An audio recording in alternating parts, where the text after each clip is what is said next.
कुछ ghost hunters आए हैं शो पर, बहुत तगड़े एपिसोड दिया हमें। अच्छा, तो मुझे पता है, मतलब उनसे बात करने के बाद अब मुझे भी पूरा विश्वास हो चुका है कि लोअर एंटिटीज होती मैं है। अपना एक्सपीरियंस शेयर कर लूँ। श्योर। ठीक, आप मतलब इसमें कोई नहीं। बेल सेल नहीं है और उसके गवाह आपको कई 100 मिल जाएंगे जी। मेरे फादर शक्ति उपासक रहे और बहुत सिद्ध पुरुष अपने समय के। उनके गुरुजी शरीर में थे और गुरुजी ने उनको कह रखा था कि अपने वजन से ज्यादा वजन मत उठाना। और मेरे फादर थोड़े एक्सपेरिमेंटल भी थे।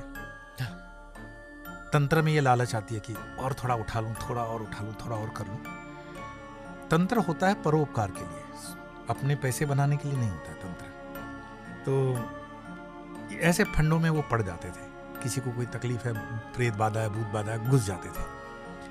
हमारे ही जहां बचपन मेरा गुजरा है, उसके सामने की गली के मकान में एक इमली का पेड़ था और उस इमली के पेड़ में जो परिवार रहता था, उस परिवार में उस स्त्री पर कोई असर आता था और वो उन दोनों संतोषी माता का ट्रेंड चल रहा था। तो वो संतोषी माता बनकर के आशीर्वाद देती, लोग खूब आशीर्वाद देते, बड़े बड़े दुरंदर उसकी आशीर्वाद देते। लेकिन पति ने बता दिया पिताजी को कि ये दिन में तो बनती है संतोषी माता, ये रात में अलग हो जाती है भाई। पिताजी ने तो एक नजर से देखकर कहा कि ये वो नहीं है। वैसे तो संतोषी माता हम विवाद नहीं करेंगे, संतोषी माता का वजूद भी नहीं है कई शास्त्रों में, तो समझ लेना कि पब्लिक टेस्ट पे भूत प्रेत कैसे इंटरप्रेट कर लेते हैं चीजों को।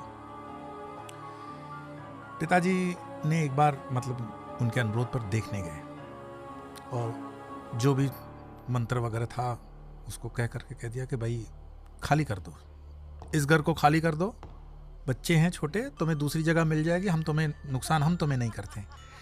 उन्होंने सामने पिताजी को कह दिया कि तुम्हारी जो ये सब पूजा पाठ है ना, ये रख लेना, तुम्हारा बाप हूं मैं, और अगर मेरे रास्ते में आए ना तो नाके चिन्ह चबवा दूंगा। अब ये ईगो की लड़ाई हो गई है। पिताजी ने कहा चलो देख लेंगे। अब अनुष्ठान में जब हम बैठते हैं तो अनुष्ठान में आसन नहीं छोड़ना चाहिए। नवरात्रि के अनुष्ठान उनके होते थे।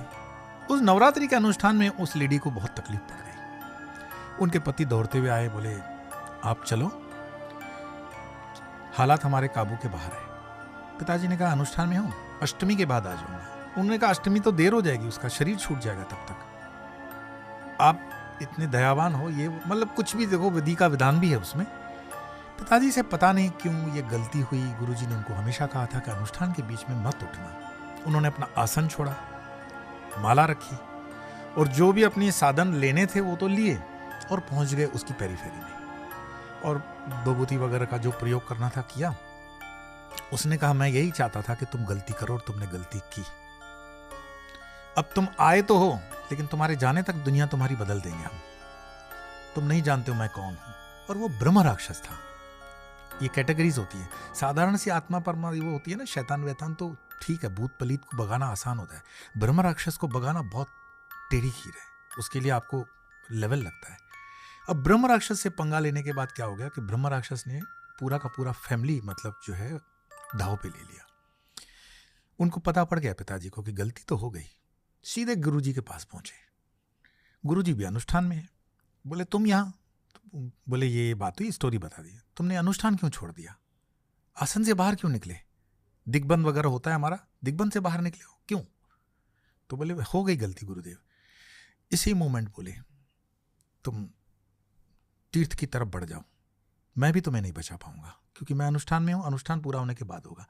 And the thing coming to the point, मेरे पिताजी को लिटरली नौकरी जो कर रहे थे रेलवे से, वहां से हाथ धोना पड़ा, परिवार को छोड़ना पड़ा क्योंकि पूरा परिवार स्टेक पे लगा हुआ था।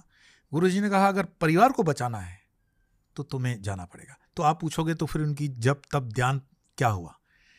माँ के साथ साक्षात मैं उनका बेटा हूं इसलिए नहीं बोल रहा हूं, वहां पे रहने वाले जो लोग जीवित होंगे आपको बताएंगे, साक्षात देवी से बात करने वाले साधक। तो माँ से उन्होंने पूछा कि माँ गलती तो हो गई। तो माँ ने उनको कहा कि ये प्रोटेक्शन तुमने लाइन तुमने क्रॉस की, यहां तक तो ठीक है, तुम्हारा कर्मा तुम्हें भोगना तो है, परिवार को मैं देख लूंगी। परिवार को प्रोटेक्शन दिया और हमने फिर कभी भी मोटा कपड़ा, हमें तकलीफ नहीं हुई, ब्रदर ने भी संभाल लिया। लेकिन उस एपिसोड को समझने के लिए हम बच्चों ने तो तब मतलब हमारे अंदर उतनी समझ नहीं थी, कई धुरंधरों ने भी उस चीज़ को नहीं समझा। लेकिन उनके गुरुजी ने जो विरासत में मेरे अंकल के पास छोड़ा था कि ये एपिसोड था, इसका ये कारण था, इसीलिए उनको ये सफ़र करना पड़ा। तो कुछ चीज़ें हैं जिसको हमें स्वीकार करना पड़ता है और अपने वजन से ज़्यादा ताकत नहीं लगानी चाहिए। मतलब उसने आपके पिताजी को कहा कि मेरे रास्ते में मत आओ, उनका रास्ता जा रहा कहाँ था? और देखो, जिस फैमिली में, जिस घर में स्थापित थे, ब्रह्मराक्षस की परंपरा कई हजार साल की होती है। उनका आयु 1000 साल का होता है धरती के हिसाब से। 1000 साल तक उनकी मौज होती है, उसमें कोई देवता वगैरह भी हाथ नहीं डालते हैं। ये मैं आपको ऑफ द रिकॉर्ड कहूँ, ऑन द रिकॉर्ड, जैसे आपको समझना हो, उसको कुछ देर के लिए आप ठंडा कर सकते हो, बस उसको रिमूव नहीं कर सकते हो। तो वो जो इमली का पेड़ और वो पेड़ का घर था, वो उसका वास था। आप देखोगे कुछ कुछ चीज़ें हम देखते हैं, सरकारी जो हाउसिंग कॉलोनीज होती हैं, आपको वहाँ की वाइब्रेशंस अलग फील होंगी।